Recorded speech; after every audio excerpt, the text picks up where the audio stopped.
Hi friends, welcome to another episode of the Becoming You podcast, where we talk about the complexities of adulthood. On this podcast, we talk about everything and anything, from finances to relationship to friendships to career to faith. We discuss everything and anything adultish, adulthood. Think about it. This is the podcast for you. I'm your host, Bukola. To the returning listeners, thank you so much. Thank you for never leaving me. I love you. And to the first time listeners, welcome to the podcast. Kindly remember to subscribe if you're watching on YouTube so you get notifications when I drop a new episode. Like, share, and if you're listening on Spotify, kindly remember to follow the channel on Spotify. Thank you. So there was this time when I and my friends were conversing about childhood memories, childhood traumas. A friend of ours who is now a therapist was saying some things like, hurtful childhood memories, when not properly addressed, actually comes back to hurt us as adults. She mentioned something I found really interesting. She said, as humans, we have the capacity to lock up memories. Lock up memories, like if something happens to you and you find it really, really hurtful, then you do not want to remember it. Then you push it deep into your subconscious. When she was explaining this thing, I was like, we'll gibberish together. So like, what's she saying? And I remember arguing with her vehemently, like that most of us don't even remember the things that happened to us as kids, and there's no subconscious anywhere. Everything is here, unknown to me. At that time, I actually had a couple of memories that locked up in my subconscious. I had memories from childhood, memories from my teenage years that were being hurtful to me, that I've locked up in my subconscious, that I've told myself so many times that it didn't happen and I was overthinking things. And on this episode, I want us to discuss childhood traumas and how they affect us as individuals. There are some questions I think we need to ask, like, do childhood memories that we feign to forget actually come back to hurt us? Do our childhood traumas, our childhood hurtful memories contribute into making us who we are? And in a society like ours, when nobody talks about trauma, how do we then handle our childhood traumas? How do we confront them? How do we move past them? So in a nutshell, on today's episode, we'll be talking about negative childhood experiences and how they leave a scar in our lives and how they slowly shape us into becoming who we are and our attitude to life. Before we dive into the conversation, how are you? How are you doing today? As for me, I'm all lit up. I'm lit up. I'm excited. I really don't know why. I don't know what's exciting me. I don't know what's making me happy, but I just feel excited. I feel satisfied. I guess it's the joy of the Lord. I officially started attending this Afrobeat dance class about 2 weeks ago. It has been a bittersweet experience. The first time I went, it was all good. We were taught this choreography. At first I missed some steps here and there, but I was able to blend in. Then last week's session was really a flop. That's how we're told to participate in a dance battle. And how your favorite podcaster flopped everything. Like I don't know what happened to me. I already rehearsed my steps. I actually felt I understood the assignment, and when it was time for me to dance, I did not remember any move. I did not remember anything. I was stiff. I was frozen. Till today, I've been trying to remember the music they played for us or the song I was trying to dance to. I can't remember. It was kind of discouraging, to be candid, but that's why I'm in the dancing school here, to learn how to dance. So I'm not giving up. No retreat, no surrender. We go again this week. Wish me luck, friends. Now let's dive into the conversation of the day. Right before we dive in, let's hear what these amazing people think of the adulthood phase. Adulthood is responsibility. Adulthood is complicated. Adulthood is growth. Adulthood is maturity. Adulthood is being independent. Adulthood is stressful. Adulthood has been confronting. Adulthood is draining. Adulthood is decision making. Adulthood is resilient. Adulthood is overwhelming. Adulthood is fun and adventurous. Remember, I'm not here to demonize this phase, but to say it as it is. Recently, I was thinking about my life, my journey as an individual and how my personality has changed over the years. And I noticed that some specific hurtful incidents that happened to me while I was a child have actually remolded and reshaped my personality. At some point, I didn't remember that some of those things actually happened to me. I started remembering most of them recently after I started thinking deep about some certain things to understand where they were actually stemming from. And I realized that there were just so many things that have contributed into making me this very reserved person. While I was just thinking in retrospect, I remember how I used to be as a kid. I used to be very outspoken, very bold. I had this high level of confidence, and most importantly, I used to be a very, very good dancer. I know people don't believe me, especially my friends that are listening right now, but come with me, just follow me, you understand at the end of the day. I used to be a good dancer. I might not have the moves or the perfect moves, but I wasn't that child that would shy away from dancing, or that child that would be afraid to move their body to the beat. But you know what I discovered happened along the line? I internalized a lot of negative things that were said to me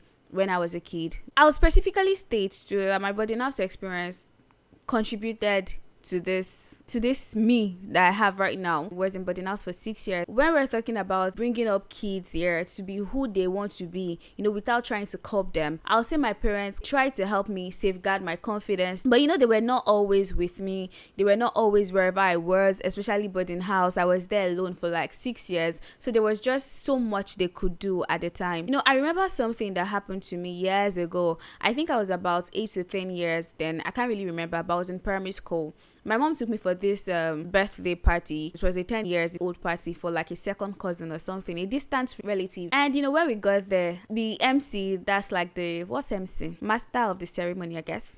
The person in charge of the ceremony, the coordination of the ceremony, the guy came out and the guy was like, who's going to pray for us? The opening prayer to kick off the ceremony. And immediately I raised up my hand. I was like, I'm going to pray. I learned how to pray early. I led the prayer, and shortly after returning to my seat, the guy said, okay, let the dancing competition begin. After the MC called for people to like participate in the dancing competition, I rushed out again. I remember I think I was wearing this flowery yellow top, alter neck, and this trousers, yellow too. I was dancing the Shakira dance, the whining and twisting. I was just having fun. Then after the party, an older relative that was there called me, and she said she wanted to have like a private conversation with me, a child, and she was telling me that I was dancing seductively like a prostitute at the party. She went as far as saying a child of God will never dance like that, and I was being a hypocrite by praying, then rushing out to go and dance. That was the last time I remember ever having the boldness and audacity to dance publicly. Funny thing is, I did not understand the weight of that conversation. I did not understand the impact that conversation was going to have in my life. In fact, I didn't even remember it for a very long time. I did not even attend parties again, except Owambe, like Nigerian wedding parties, Yoruba parties. I can still skill through dancing at Yoruba parties because you just komole. I can do that. That's my go-to dance anytime, any day, even in the church. I took the words she said to me I think my parents began about this for the first time because I never had a conversation with them. I felt like I'd betrayed God, so I couldn't even have the conversation with anybody at the time. Besides this very remarkable incident, there are other incidents where something underneath has had like similar effect on me. Growing up, I always complained that I talk too much. Thankfully, I have not lost my ability to talk, but their remarks had an impact on me because now I am very reserved. I'm extremely reserved. In fact, I'm not that person to randomly start up conversations with people, but I get to just express the talkative part of me, or let me use my parents' term, the lawyer-like part of me when I'm with my friends, like close friends, when I'm talking on the Becoming You podcast. And when I'm just with people I'm comfortable with, I get to talk. You're still like talking about childhood traumas. Another phase of my life is the secondary school phase. I spent 6 years in boarding house. Don't ask me about it. It was exhausting. The 6 years I spent in boarding house were the longest 6 years of my life. I went on lookouts for the first time when I got into GSS1, and my dad, not having any form of barbing training or certification, just takes his clipper and barbs skin for me. He barbs skin for himself too anyways. But while he's barbing the hair, he does the combined job of a barber and a hype man. So he's bobbing my hair and he's saying things like, my Gwani Darego, my beautiful daughter. He says that a lot. And when I check the mirror after getting the haircut, I don't see Gwani Darego. I don't see the adjectives it's using to describe me. They tried on their part as parents to keep my confidence level high, but there was just so much they could do, like getting into school. People would just say funny things about the head, and at some point I started losing confidence in myself, and the way I carry myself began to change. I stopped taking pictures. I hated taking pictures because I just felt like I wasn't going to look beautiful in the picture anyway, and I hated looking at mirrors. For like 7 years of my life, I hated seeing my reflection. That's all through my secondary school, and a year after my secondary school. It took a whole year after secondary school to actually get over it and pick myself up. And aside from that particular experience, I think one other thing that made me hate secondary school boarding house in general were the seniors who were bullies. They were very, very mean and wicked. Reflecting on how secondary school was, I can't help but wonder, like, how were kids so wicked? How did little children have so much wickedness in their hearts? Oh, we were all children. What made another person or another child feel they should be referred to as a mini god? I was 9 when I got into secondary school. So people that were in higher classes, maybe like 10, 11, 12, 13, 14, we were really just children. Teenagers, children. And, they were just mean. People were really mean to me. I can remember always crying to my parents, I don't want to go back to that school. Please, I don't want to go back. And my dad would always take me in. They felt I was exaggerating things and I was just missing them. So they always take me there. And now my dad is always like, you turned out fine. You turned out fine. And funny thing is, because I turned out fine, my sisters too attended boarding house, and my younger brother is currently in boarding house. To do things a bit differently, I try to talk to my brother. I make him feel so comfortable, like, oh, you can talk to me if you're being bullied. It's not a sign of weakness. You can let me know if any senior is doing anyhow, if anybody's collecting your things. I would just tell mommy to probably communicate with the right authority, or get him out of the school. I just make him feel so comfortable, because I understand how important the 6 years of his life is spending in the boarding house is to his life in general. But talking about turning out fine, it was a struggle for me to actually turn out fine. I had to hold on tightly to who I knew I was. However, kind of affected my attitude to life, and there are some things I currently battle with, like constant self-doubt, imposter syndrome, the fear of not being enough, my inability to take compliments. I have a problem with taking compliments. I'm humble to a fault. I just feel like, oh, we're not supposed to take compliments. And there was a time in my life when I was very, very obsessed with being the best in the room, and thank God I've actually dropped that attitude, because the kind of rooms I'm getting into right now, but I still always try to do my best anyways. But that brings me to the other side of the coin. While childhood traumas have had a lot of negative impact in my life, there are also some positive things, positive attitudes I was able to develop. My childhood traumas have helped me to constantly push myself. I've come to understand that I can actually do anything I set my mind to. I'm just always ready to go for it. I'm not too scared to go for things.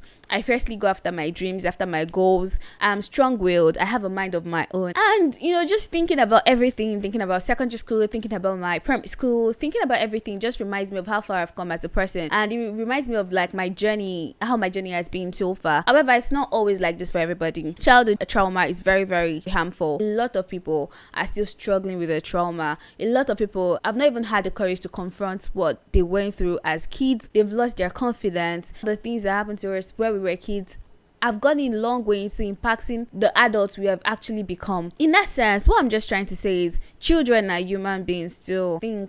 They have memories, and most importantly, they have emotions. They have the ability to take in everything you say to them.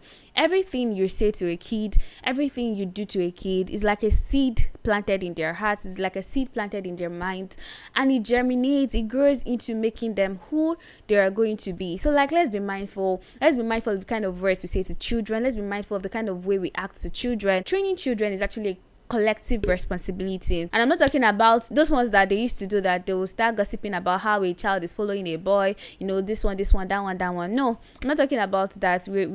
Our generation should actually put an end to gossiping about children. It doesn't make sense, but learn to correct them with love. Let's just understand that we can do everything in our capacity to make sure the kids we have around us, the kids we have in our life, don't go through the kind of things we went through. The children actually do not forget things. And to us adults that are currently dealing with our childhood traumas, I pray we find the strength we need to confront them and to move past them, so we are able to raise our heads up in confidence. I have great news before we round things up. To spice things up, I decided to introduce an unsolicited opinion section to the podcast. Yay! So the unsolicited opinion section entails us discussing and chit-chatting about hot, trendy topics. So basically, we pick an issue that happened during the week, and a question is formed from it. And from the question, we just give our opinions on the issue. For this week, we'll be talking about a video I saw on X.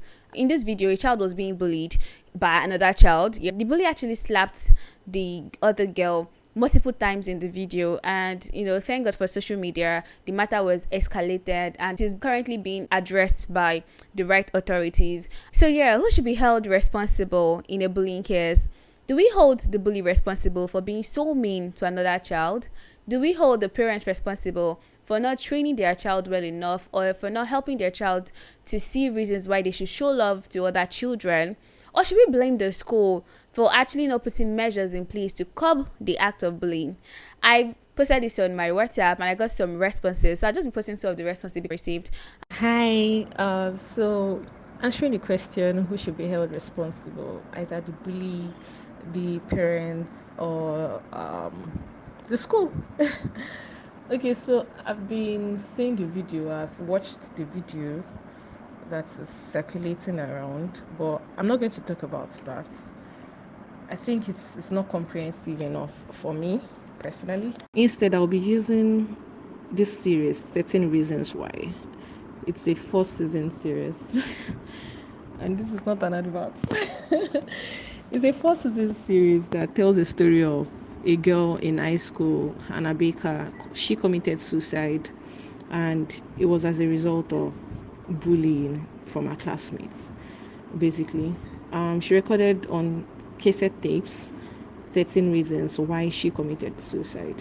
They basically showed the parents' angle, the school angle, and of course the classmates, the bully themselves. It's really tempting to point fingers and say this one person should be held responsible. The truth is, I really think the responsibility should be shared. We can't point fingers at one person. Firstly, I'll talk about the school, right? The school, of course, plays a very vital role. It's like their second home, basically, and they spend a lot of time there. And these people, that's the school, they are basically the guardians of these children while they're away from home. And they have the responsibility to create a safe environment. In Anna's case, basically, the school failed to address the toxic culture. The teachers see these things, they hear things, right? So they would know. And if it is not addressed, it means you're just encouraging that toxic culture. And the bullies, feel comfortable to be able to commit such acts. Talking about the parents now. The parents are responsible of shaping these people's life. They are responsible of instilling values and empathy in their children. And of course, the biggest responsibility should be the bullies themselves. Their actions basically directly harms others. We understand that external factors, so many things can cause them to commit those actions, but they still need to be held accountable. I feel everybody should be held responsible. Bully, the parents and the school. First of the parents, the girl's parent might have been bullying their help in one way or the other, maybe emotionally, physically, verbally. The bully herself is supposed to be blamed. The school too should have set up a policy that if at all you are found bullying your fellow mate, you should be disgraced on the assembly ground. So by the time you are done like that, if you see someone bullying another person, you'll be able to stand up and talk that no, it is wrong. Very, very interesting opinions. Very interesting opinions. Anyways, let's keep the conversation going in the comment section. Who should be blamed? Who should be held responsible? The school, the parents, or the bully? And that'll be all for today's episode. Bye bye, and have an amazing 7 days. Bye. Thanks for listening. Catch you on the next episode. Do not forget to live every moment and leave no room for regrets. Remember to follow this channel so you get notification whenever I drop a new episode. Thank you. Bye.